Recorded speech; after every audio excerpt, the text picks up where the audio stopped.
13 de setembro de 2023, São Bernardo do Campo, São Paulo. A enfermeira Vanessa de Cássia Fontes vivia às turras com Bruno Matos, ex-namorado, com quem tinha um filho de 5 anos. Vanessa ainda tinha problemas com a atual esposa de Bruno.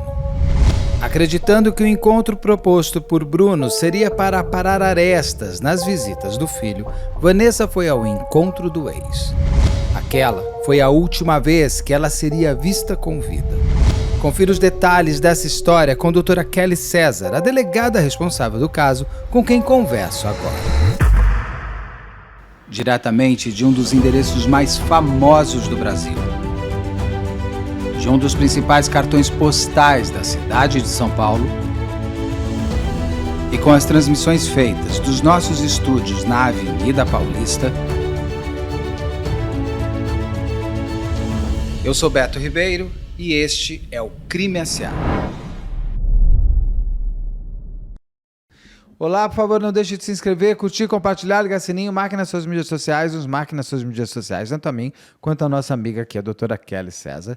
E se puder, seja membro, se puder estar tudo certo, daí você venha comigo até o final deste bate-papo sobre um caso que acabou de acontecer, doutora. Verdade. Porque recebi teu WhatsApp e falei, meu Deus, mais um. Que triste. Doutora, que crime é esse? O que acontece? É um crime que mexe com tudo, com família, com mulher, com filho, com vida. Infelizmente, mais um feminicídio que nós temos observado que vem numa crescente. E esse caso realmente foi há uma semana, vamos dizer assim, atrás. Hoje é 20 de setembro. Então, esse caso de 2023. foi dia 13 de setembro, ou seja, uma semana exata. E esse caso chegou para a gente através de um boletim de ocorrência feito pela família, onde o tio de uma moça, uma enfermeira chamada Vanessa, registra o desaparecimento dela, lá em São Bernardo do Campo. Ela é moradora do bairro de Rude Ramos, e esse tio narra que ela teria que ter ido trabalhar no dia anterior, não compareceu no trabalho. Os colegas de trabalho se assustaram com a ausência dela, estranharam, ela nunca faltou, entraram em contato com os familiares, com esse tio. E, a partir daí, deflagrou uma dúvida. Falou, mas como assim? Ela não foi trabalhar? Ela estava de carro? Estava sem carro? Sim, ela saiu com o carro dela. E começa uma busca desenfreada, de mandando mensagem e tentando ver aonde ela poderia ter ido. E, não conseguindo, registram o BO, inclusive para bloquear esse veículo. Porque quando se faz o BO de desaparecimento e tem um veículo envolvido, as placas são bloqueadas para que qualquer viatura de qualquer polícia civil, militar, a guarda, tenha ciência de que aquele veículo está envolvido num desaparecimento. E não poderia ser um sequestro? Por que não vai para sequestro de Quando se registra o BO de desaparecimento, geralmente a família já teve acesso, eventualmente, à conta bancária e vê se teve movimentação ou não. Entendi. Hoje em dia é muito comum esse sequestro por conta do Pix. Sim, então, logo você acaba conseguindo ter essa ideia de que ele possa ter ocorrido por conta de eventuais movimentações bancárias. Um dos irmãos dessa vítima tinha acesso à conta bancária dela e viu que não havia movimentação alguma. Mesmo assim, quando esse BO é feito e parte para a investigação, não se descarta nada, absolutamente nada. Então, começa o monitoramento de uma pessoa desaparecida com um veículo. Fazemos todo um trajeto, um percurso pelo caminho do qual ela usava para ir até o trabalho. Ela morava em São Bernardo, mas trabalhava na cidade de São Caetano, muito próxima. Então, começa-se a rastrear esses passos. Nós temos um sistema que chama Detecta, que são câmeras que monitoram a passagem dos veículos. Isso nós temos aqui na cidade toda e nas cidades da Grande São Paulo. E nós temos como verificar pela placa do veículo, aonde ele passou. Tu vai fazendo o trajeto dele por esses radares. Faz todo um trajeto. E nós verificamos que, no dia do desaparecimento, esse veículo dela realmente ficou transitando pelo bairro da onde ela morava, no Rude Ramos. Não havendo movimentação bancária, vendo que esse trajeto não saía muito ali do bairro, nós já começamos a imaginar, não num sequestro envolvendo a parte patrimonial, mas algo relacionado ao relacionamento que ela tinha. Mesmo porque o tio nos traz a informação de que ela teve um relacionamento, não era um marido, teria sido um namorado, do qual ela engravidou, e que esse relacionamento era muito conturbado, muito. Ele já era casado novamente, já tinha um filho com esse novo casamento, e vivia as turras com a Vanessa por conta do filho que eles têm em comum. Qual o nome dele? O Bruno. O Bruno, tá? Bruno e a Vanessa. O tá. Bruno e a Vanessa.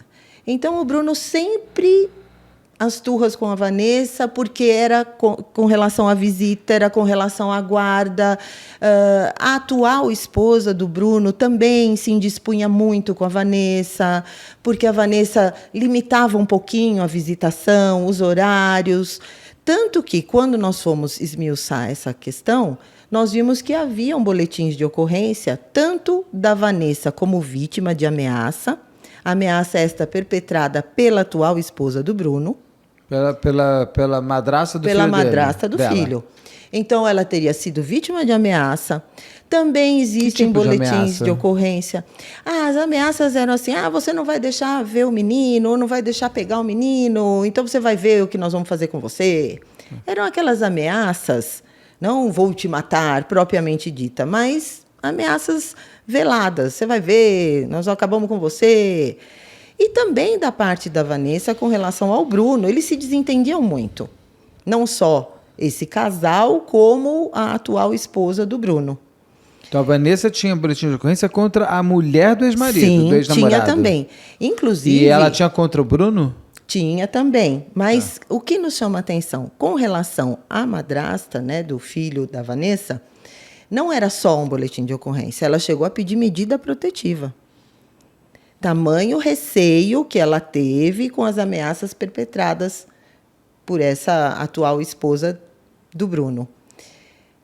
Quando nós vimos isso, nós já começamos a partir para essa linha de investigação, de que poderia ter acontecido algo relacionado a essa questão. Ao Bruno E a esposa dele? E a esposa dele. E tinha também boletim de ocorrência deles contra a Vanessa? Tinha também. Mas não Tinha. medida protetiva? Não medida protetiva. A única medida protetiva era da Vanessa contra a atual esposa do Bruno.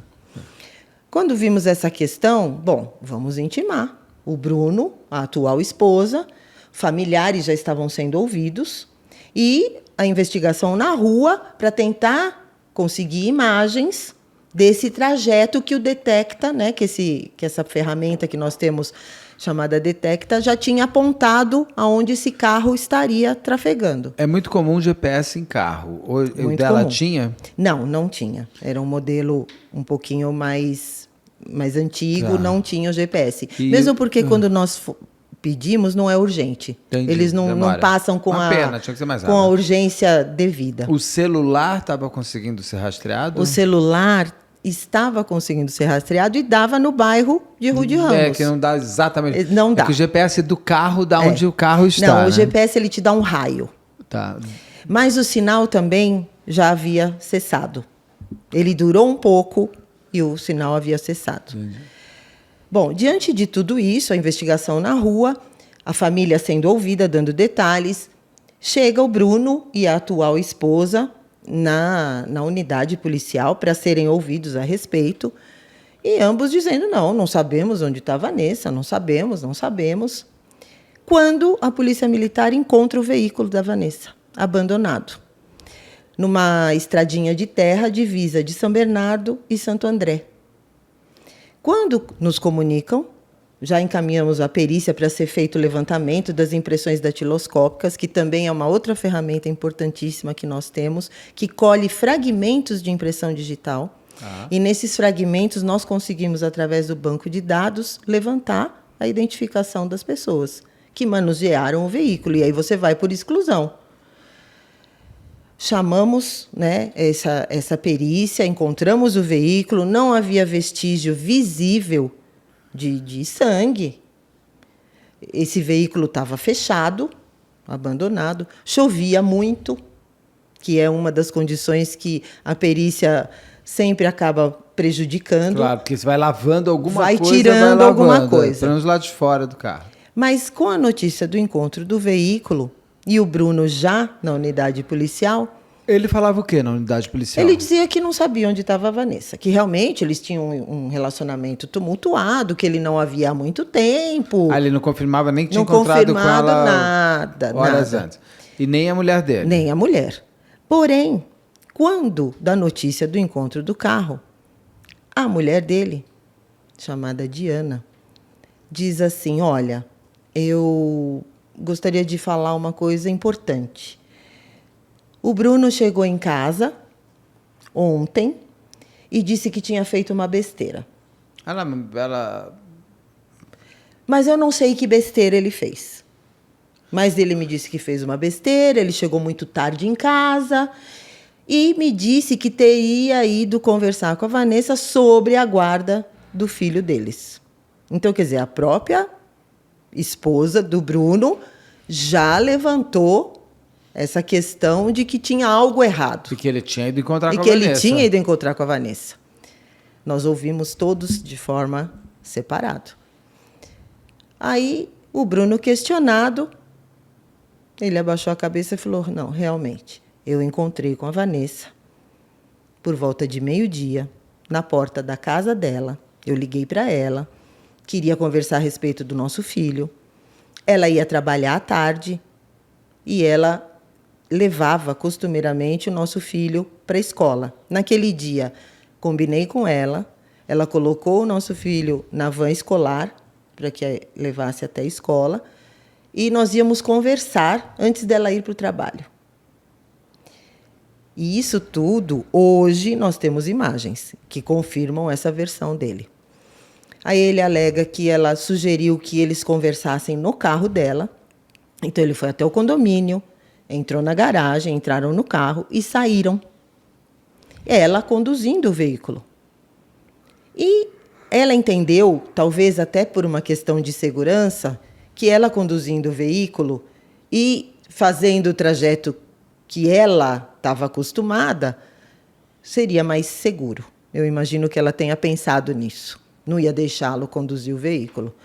Mas começaram as discussões. E ele diz que as discussões chegaram num ponto de ofensa.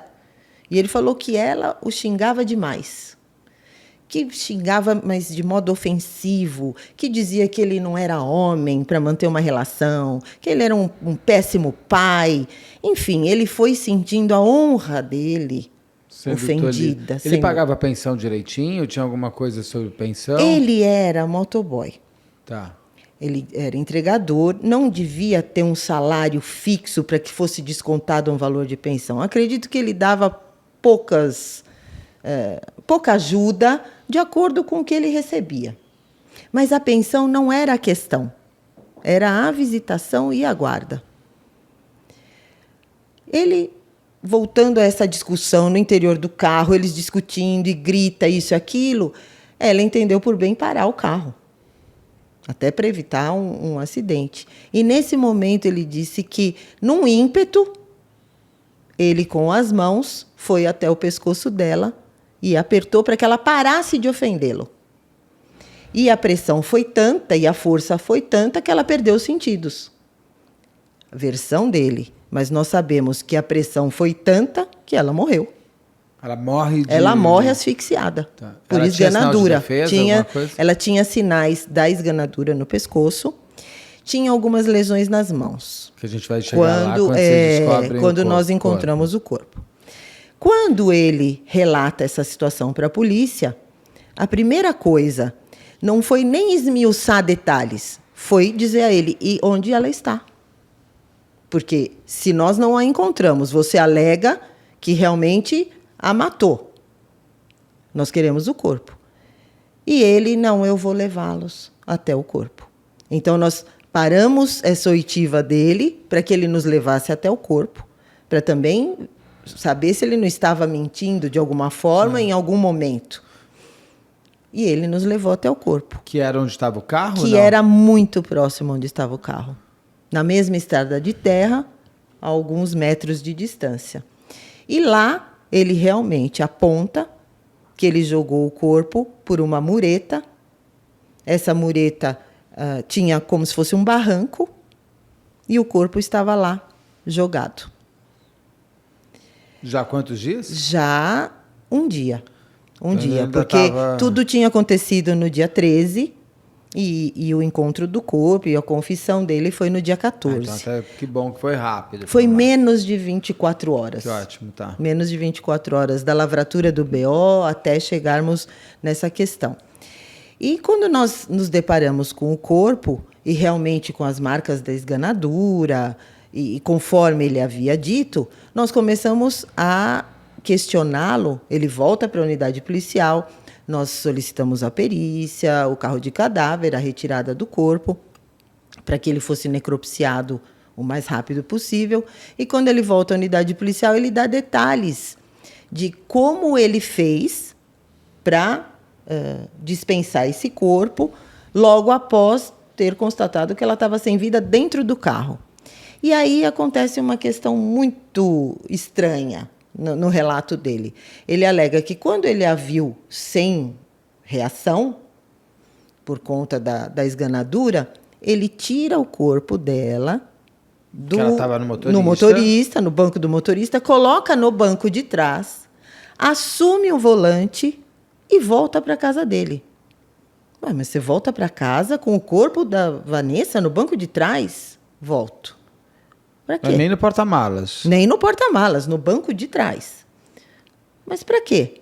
Não, eu voltei para minha casa para pegar uma blusa de frio. É nessa hora que a mulher dele fala que ele falou que fez besteira, não? Não, ela já tinha dito anteriormente. Não, mas teria sido nesse momento quando ele volta que ela fala? Nesse momento quando ele volta, é. Tá.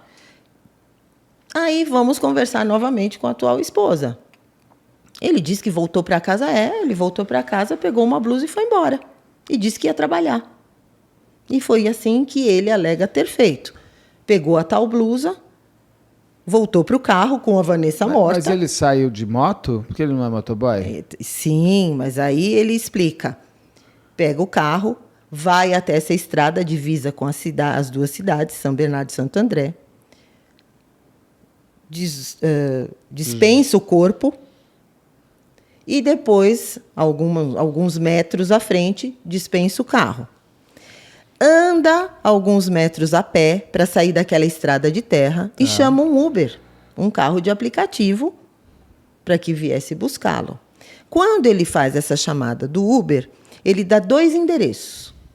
O endereço da casa dele, novamente, e um endereço próximo a um cartório que tem no bairro lá de Ruth Ramos. Por quê? Ele voltou para casa, pegou o baú de entrega, porque ele é entregador, ele é um motoboy entregador, pega o baú de entrega e diz para a esposa, bom, agora eu vou trabalhar. Mas ele não tinha falado para ela que ia trabalhar? Não tinha pego o baú. Esqueci o baú. Esqueci o baú. Mas a atual esposa, achava tudo muito estranho das reações, que ele estava um pouco desnorteado. Esse Uber fica esperando ele lá embaixo da casa dele. Ele pega esse mesmo Uber e vai até próximo a esse cartório onde estava a moto, que era próximo à casa da Vanessa. Então, ele deixou a moto próximo à casa da Vanessa, foi até lá e saíram no carro dela. Toda essa história fazia sentido e nós colhendo imagens e verificando essa veracidade. Uber que ele tinha pegado? Ele havia apagado o aplicativo. Mas nós temos condições. Lógico, quando apreendemos, pode... e quando nós apreendemos os celulares, nós temos condição de fazer extração judicialmente autorizado, e ali a gente resgata tudo que foi apagado. Mensagens de aplicativo, os aplicativos propriamente dito, o que foi feito de bancos, de serviços de transporte, enfim. Nós temos essas condições. Então, ele diz que Volta, pega a moto e, de fato, vai trabalhar. E ele vai trabalhar e volta para casa só por volta de meia-noite. Quando foi, no dia seguinte, foi o dia do encontro do corpo e da confissão dele, ele sai 7h30 da manhã e vai trabalhar.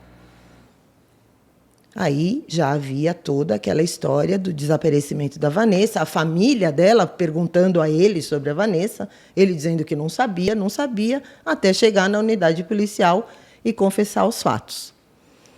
Tudo isso fazia sentido em questão de cronologia, em questão de imagem, batia com as imagens do Detecta, fazia todo sentido.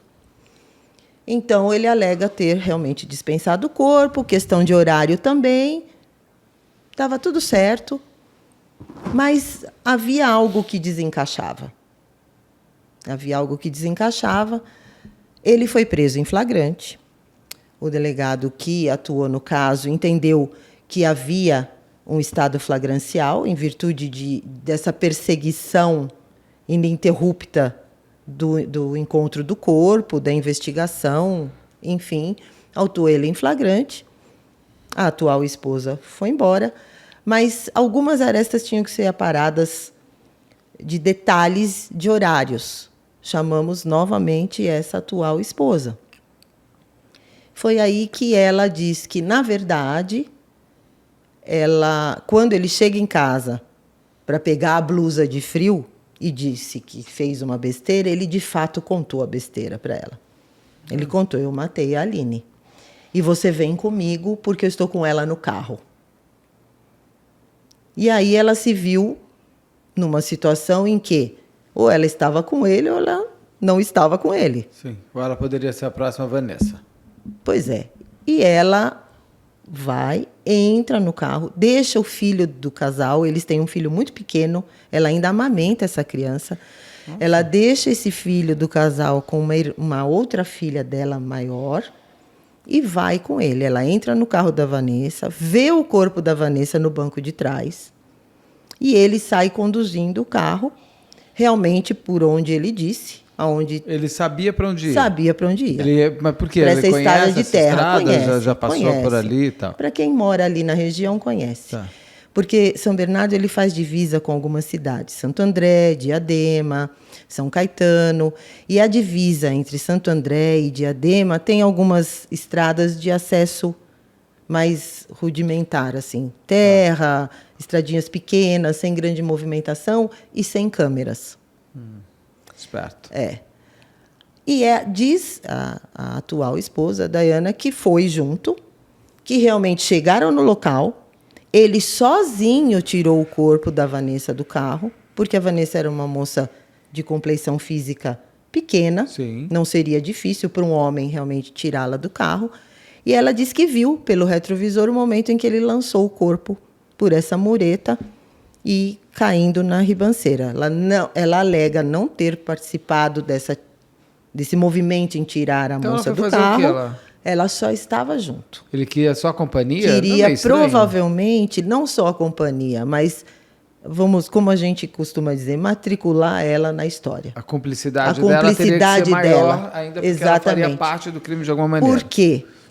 Você percebe que ele queria que ela estivesse envolvida para não abandoná-lo nesse momento. E ele não estava entregando ela também, né? Não. E ela categoricamente afirmou: eu não participei do homicídio, mas eu estava junto, sim.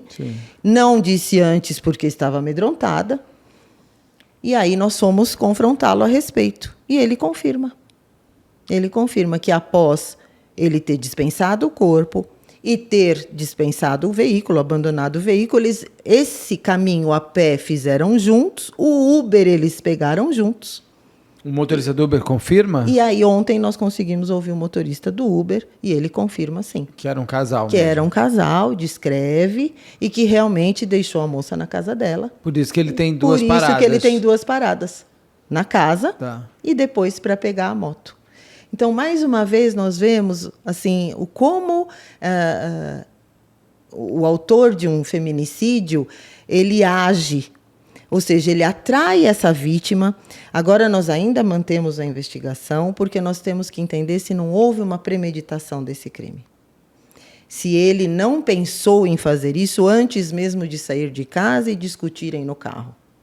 Já que havia uma questão muito grande com relação à guarda e à visitação dessa criança, podemos imaginar que ele possa ter premeditado, sim. Já foi com a vontade, pelo menos. Exatamente, já foi com essa unidade de ou desígnios. Ela resolve ou eu resolvo. Muito provavelmente.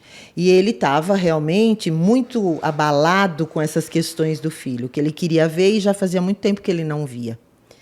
Soubemos também, através de uma testemunha, de que uma semana antes desse crime, ele havia ficado parado na porta do prédio somente para olhar o momento e a hora em que a Vanessa punha a criança no transporte escolar. E quando ele foi inquirido a respeito disso, ele alega, não, é que eu estava com muitas saudades do meu filho e queria vê-lo, ainda que de longe. Então, nós vemos aí realmente que pode haver uma premeditação, mas legalmente nós temos que provar essa questão, óbvio. Sim.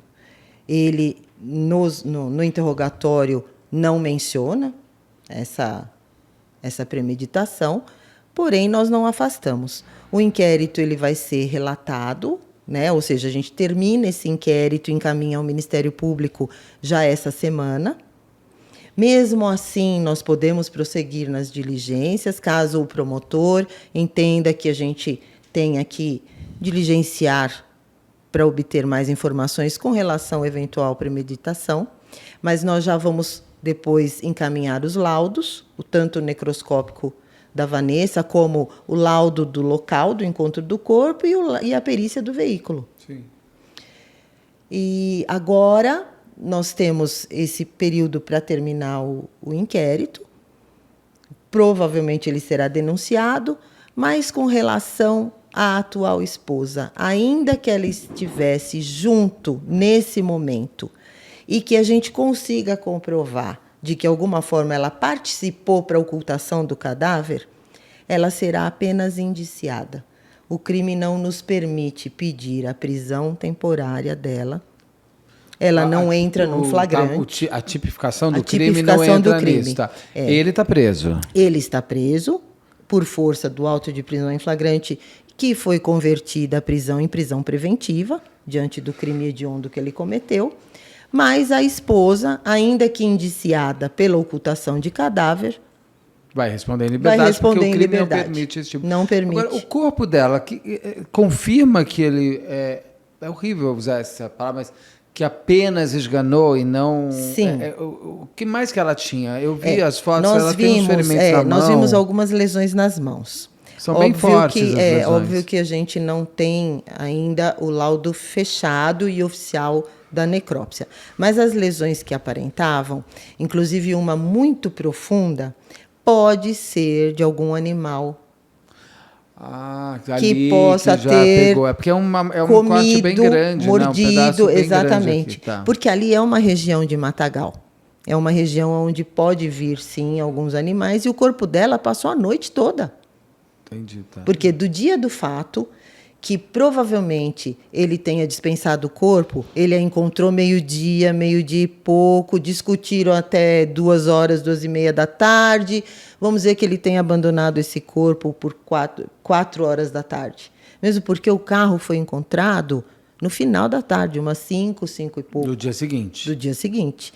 Então, ela passou... Uma madrugada inteira. Uma madrugada inteira. A manhã inteira. À tarde, quase. Exatamente, que mais quase de 24 que 24 horas.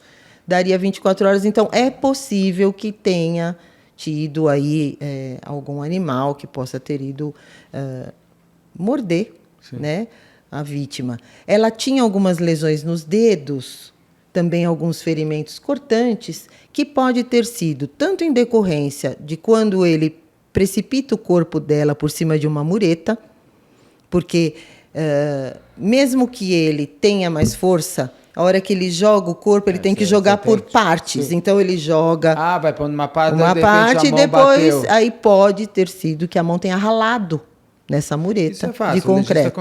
O legista consegue.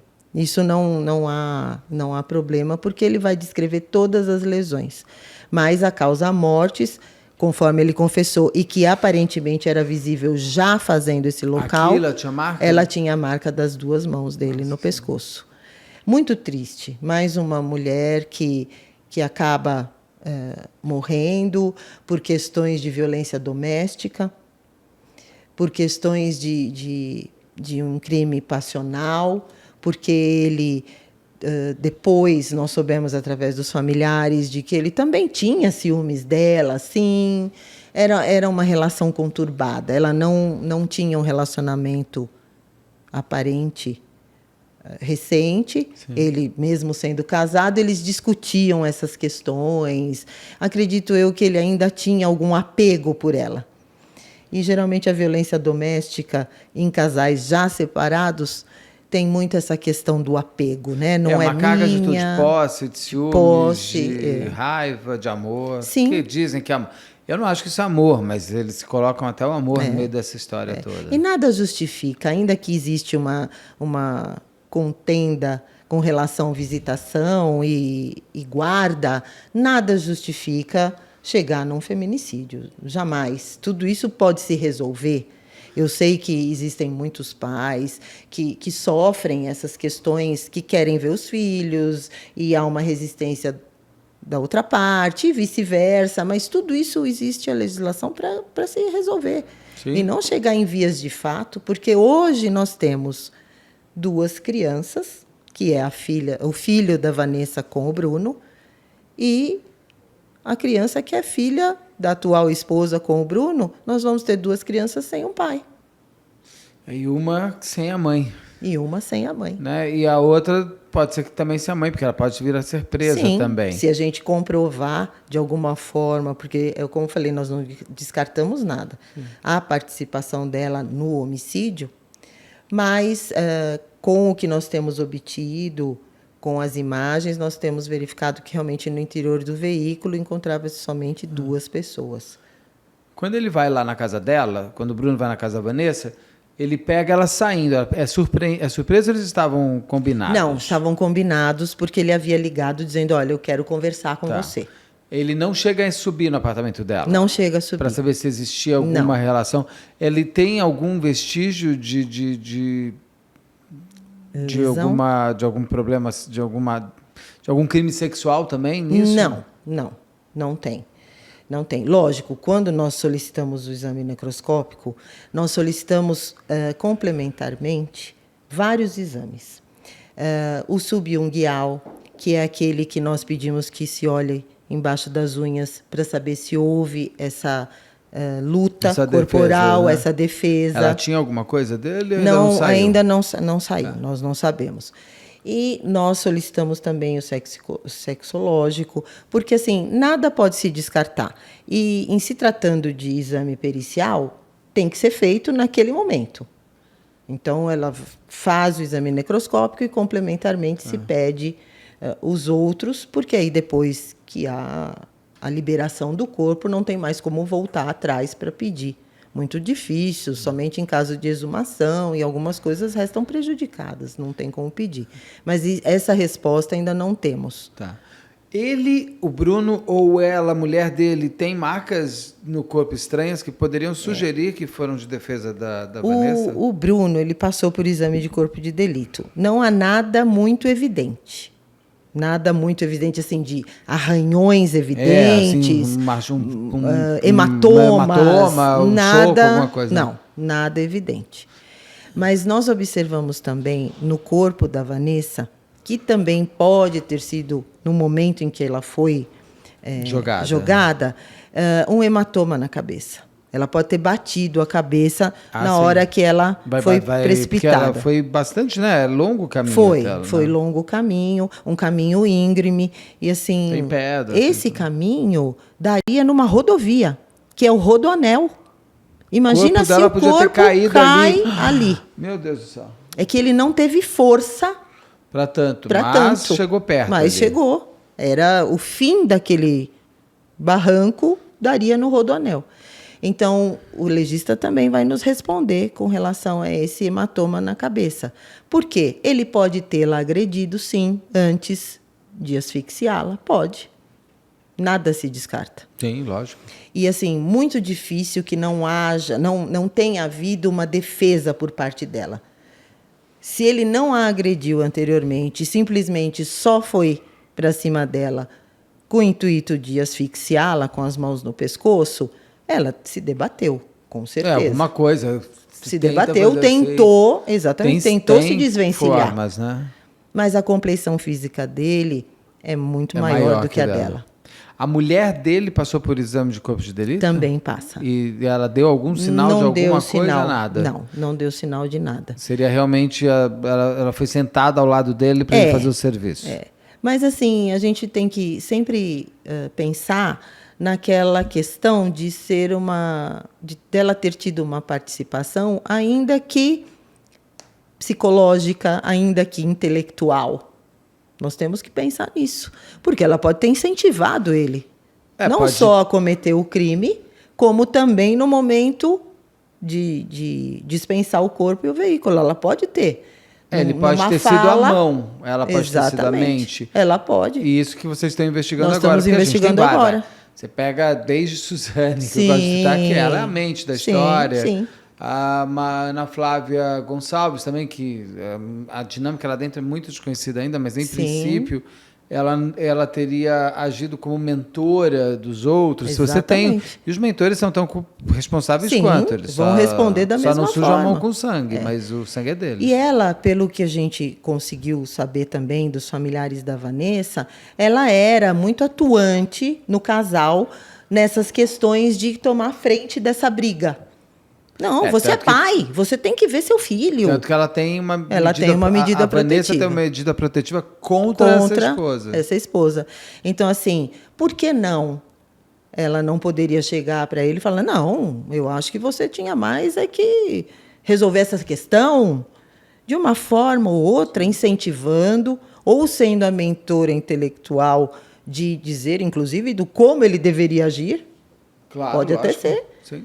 Ou simplesmente jogando as palavras que você tem que resolver, e aí ele, nesse ímpeto, resolveu da forma que ele entendeu que ele deveria resolver, mas ela, estando junto no momento em que ele se desfaz do corpo e abandona o veículo, óbvio que, de alguma forma, ela está participando.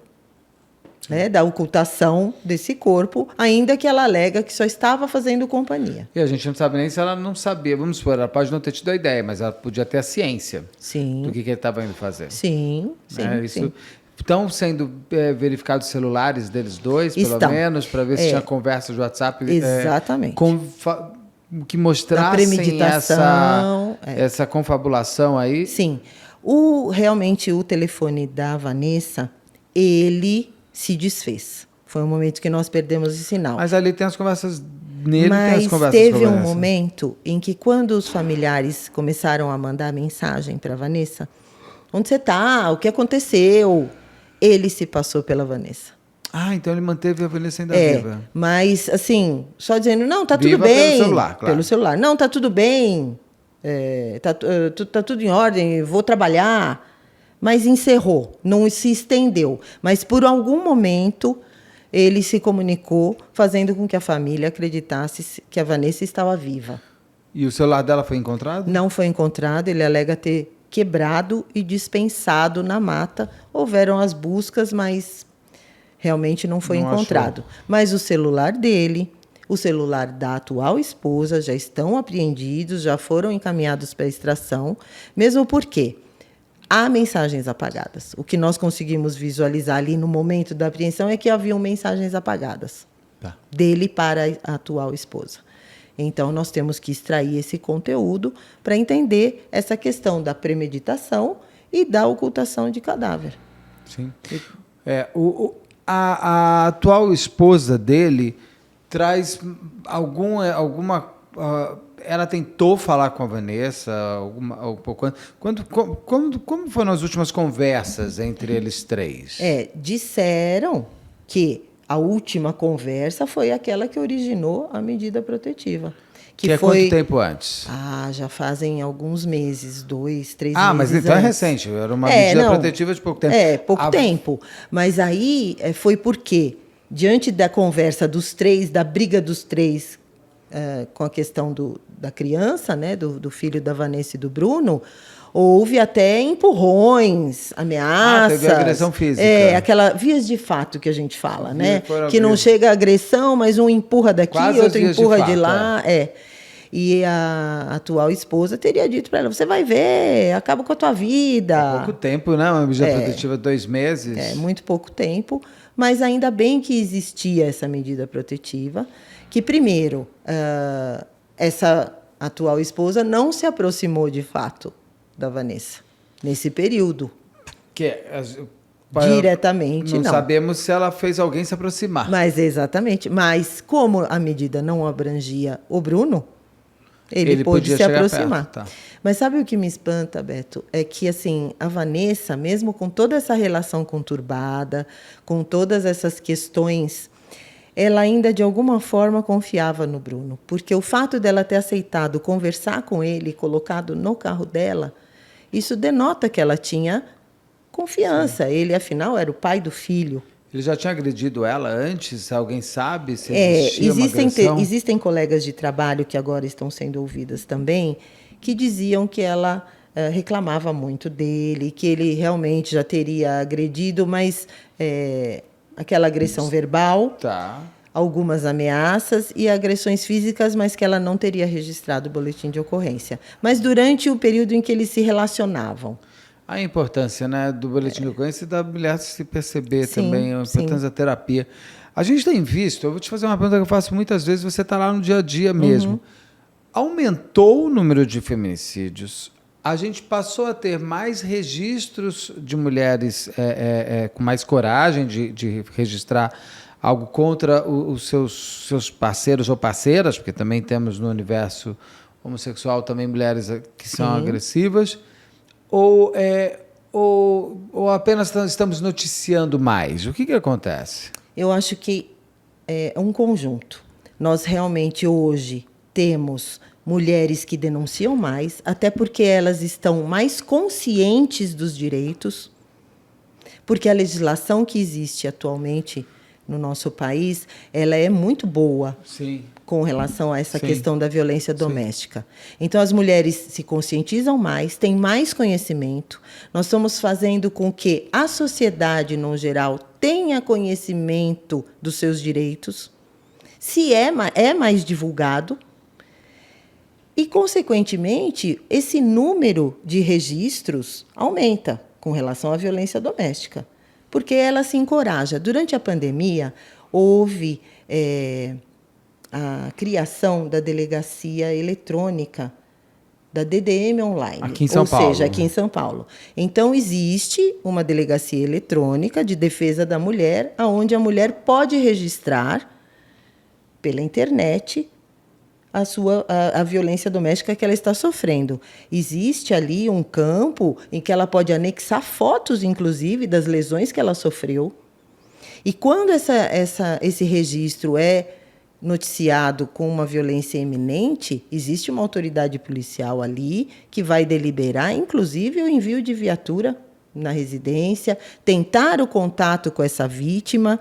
Enfim, há uma rede de proteção, sim, e há uma, vamos dizer assim, uma facilitação para que essas vítimas possam denunciar. E por que a pandemia? Por conta do isolamento social. Muitas mulheres eram vítimas de violência doméstica nesse momento. E as pessoas passaram a ficar mais tempo juntas. Sim, sim. Né? Pessoas, às vezes, você nem sabia que eram agressores. Se havia alguma questão, aquilo aflorou. A mostrar que eram. Depois que uma mulher faz boletim de ocorrência, a sensação que eu tenho, já não vem automaticamente a medida protetiva. Há necessidade de pedir Foi uma judicialmente. solicitação. Isso. Mas eu tenho uma sensação que quando a mulher tem a coragem de fazer o boletim de ocorrência, principalmente quando ela consegue a medida protetiva, ela fica ainda mais alvo do autor, não? Quando ele toma conhecimento, existe um risco dele realmente se tornar inconformado e aí sim querer investir contra essa vítima. Mas existem ferramentas que a mulher tem para se precaver. Então, a protetiva, o descumprimento de protetiva já gera a prisão desse autor. Então, ela acionando qualquer viatura, ela pode dizer, olha, eu estou vendo ele aqui, próximo a mim, ele está na porta do meu trabalho, ele está na porta da minha casa. A polícia chegando, ciente da medida protetiva, já leva ele para a delegacia de polícia e ele é preso. E isso já é uma ferramenta que dá uma garantia para essa mulher. Existem as guardas civis metropolitanas, uma ronda chamada Maria da Penha, onde também faz um monitoramento das vítimas que têm medida protetiva, eles estarem sempre indo até essa vítima e perguntando, está tudo bem? Houve aproximação? Geralmente, na Grande São Paulo, em algumas cidades da Grande São Paulo, existe essa ronda. Em São Bernardo existe, em São Caetano existe. Então, também é uma outra ferramenta de acompanhamento, para que não haja esse descumprimento. Tem algum botão do pânico? Existe um aplicativo que a mulher pode acionar, sim, quando esse indivíduo se aproximar. Mas nós sabemos que tem muitas questões e muitas situações em que a mulher acaba, vamos dizer assim, baixando a guarda. Entendi. E deixando com que esse agressor se aproxime, ou efetivamente é surpreendida de uma forma em que não há como solicitar ajuda imediata. Infelizmente, nós temos que lidar com essas questões, que não digo que seja uma falha, né? Não é uma falha da legislação e não é uma falha do mecanismo da medida protetiva, mas existem lacunas e que os autores acabam aproveitando delas. Claro que eu não estou colocando não estou revitimizando a Vanessa, que eu gosto dessa palavra, porque ela é a vítima do ex-namorado com quem tem um filho, e ela, com certeza, não imaginou que poderia chegar nesse ponto. Nunca. Mas o que você diria para mulheres que têm esse tipo de... assim, encontrar com ele é um risco? É sempre um risco. Sempre um risco. A partir do momento em que você tem questões e que já houveram situações de ameaça, de agressões verbais, de encontros já tumultuados, não encontre. Não, mesmo que, mas é em local público, não, ele não tem um histórico de violência. Olha, aquela juíza no Rio de Janeiro que foi em local público, levou um monte de facada na frente das filhas. Nós não sabemos. Ali no shopping, a moça que marcou no shopping, levou um tiro na cara. Isso é uma utopia imaginar. Não encontre. Tente dirimir as questões através dos advogados, ou através de algum familiar que esteja disponível a isso, mas não encontre, porque é sempre um risco. Você já vê que a pessoa tem a coragem de te intimidar, te ameaçar, ou por telefone, ou por mensagem, ou até mesmo quando encontrou. Então, ele tem a mesma coragem de investir contra você, num momento de raiva, ou até mesmo porque a raiva acumulada faz ele ter uma atitude. Isso é muito perigoso, não encontre. E ainda mais que quando tem um filho, é uma relação eterna. Eterna. E sempre é um assunto para aproximar. Sempre. Dois bicudos, muitas vezes. Exatamente. Eu gosto da ideia sempre dos advogados, eu falo isso para algumas pessoas, mas o que eu faço? Eu falo, constitua um advogado e a partir de agora só conversa com o advogado. E bloquear essa pessoa, Sim. Não é? Melhor não ter contato nenhum, conversa nenhuma. Porque assim, os aplicativos de mensagem, as redes sociais, principalmente redes sociais, faz São com provocativas. Exatamente, faz com que aquela pessoa saiba do seu dia a dia, saiba da sua rotina e se sinta provocada, se sinta desafiada quando você demonstra... com ela você vai, né? Quando demonstra a sua vida particular. As redes sociais, elas trazem essas questões. Então, não tenha, né, o seu ex e até mesmo parentes, amigos em comum que vão passar essa informação. No passado. Eu falo, o passado ele foi um exercício de vida. Alguns a gente revisita, outros não. Nesse caso, a melhor coisa é não transformar o seu passado naquele presente que insiste em viver. Exatamente. E a gente, às vezes, alimenta esse passado. Até inconsciente. Você acredita que aquilo acabou, passou, eu tenho que viver minha vida, então qual o problema de eu expor em redes sociais? Mas quando você tem questões judiciais e já uma batalha, não faz sentido alimentar. Não conviva com aquele que foi o seu cotidiano. Sim, porque você te expõe. E você não sabe mais o quanto, por mais que você às vezes não quer, o cotidiano do outro te atormenta também. Porque você não faz mais parte daquilo que era seu. É muito ruim. É muito ruim. Eu falo a perda, isso, o ser humano não lida bem com a perda.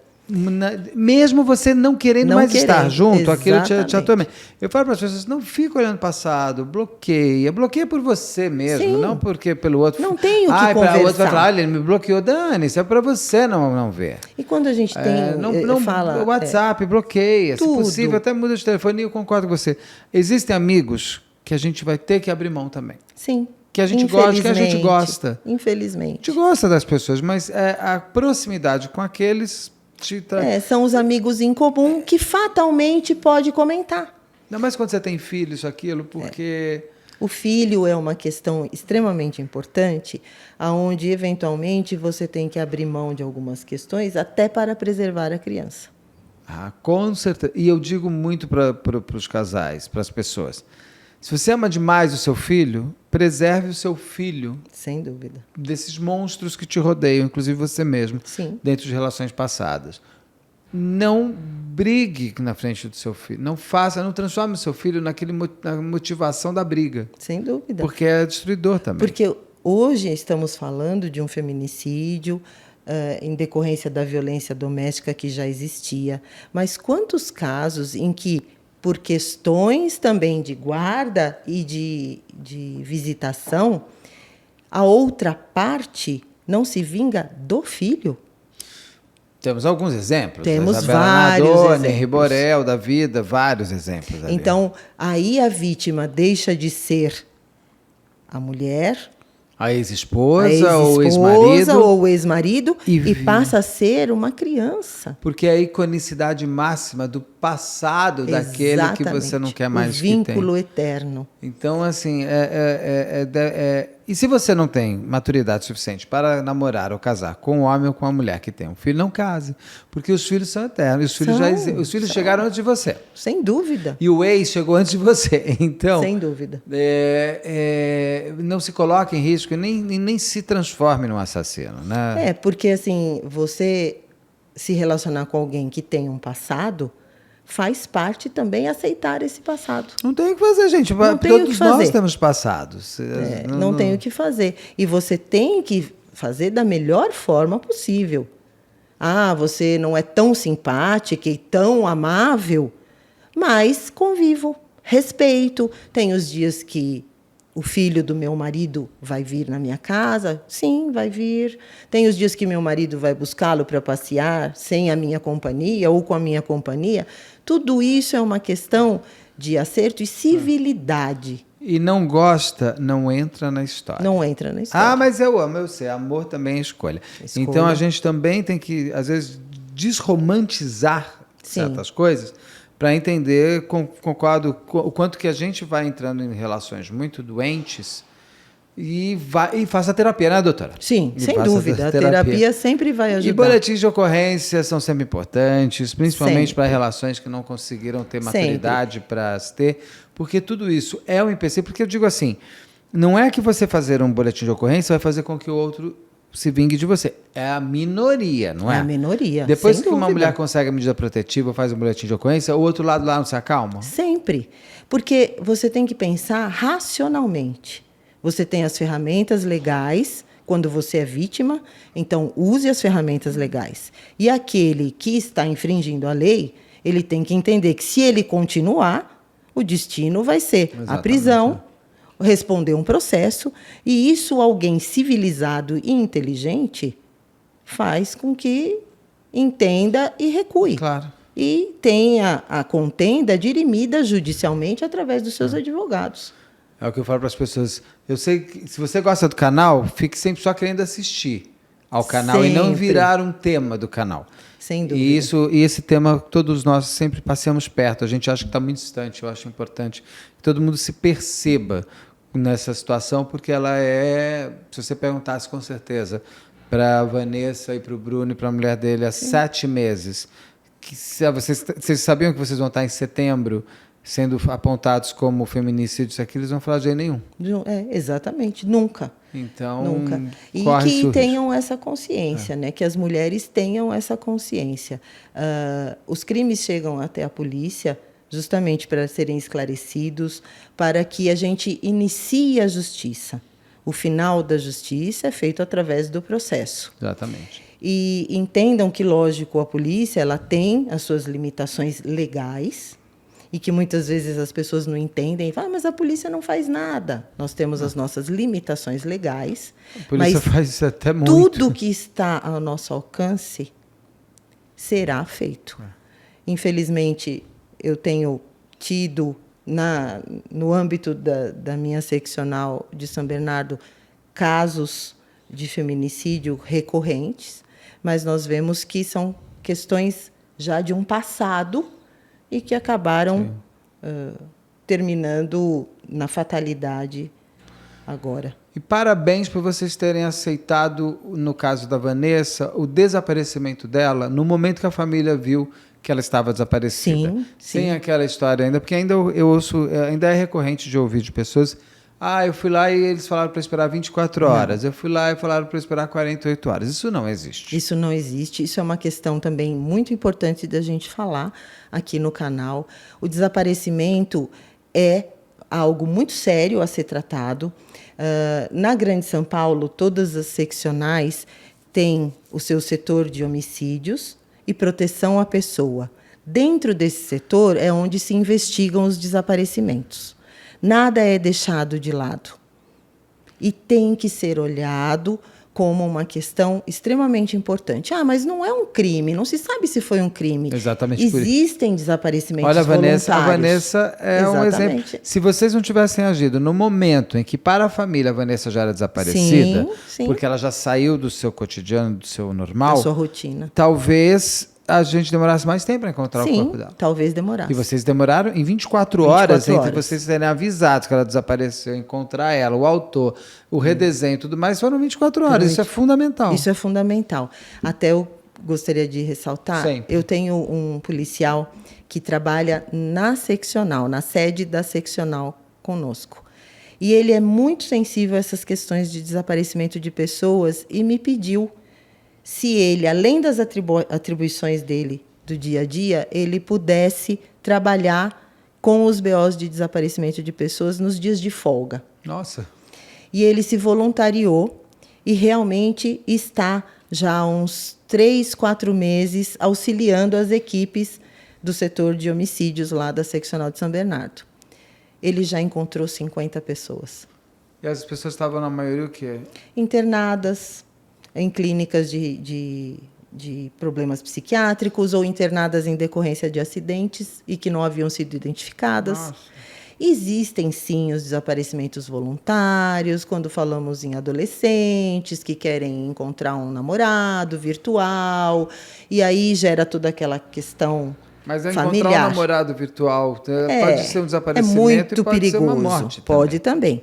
Por isso que tudo é investigado. Mas eu quis ressaltar esse policial que, além das atribuições normais, ele se voluntariou para auxiliar essas equipes e trazer de volta muita gente aí que estava desaparecida. Com certeza. Eu digo que as pessoas, vamos ver se as pessoas entendem o que eu vou falar.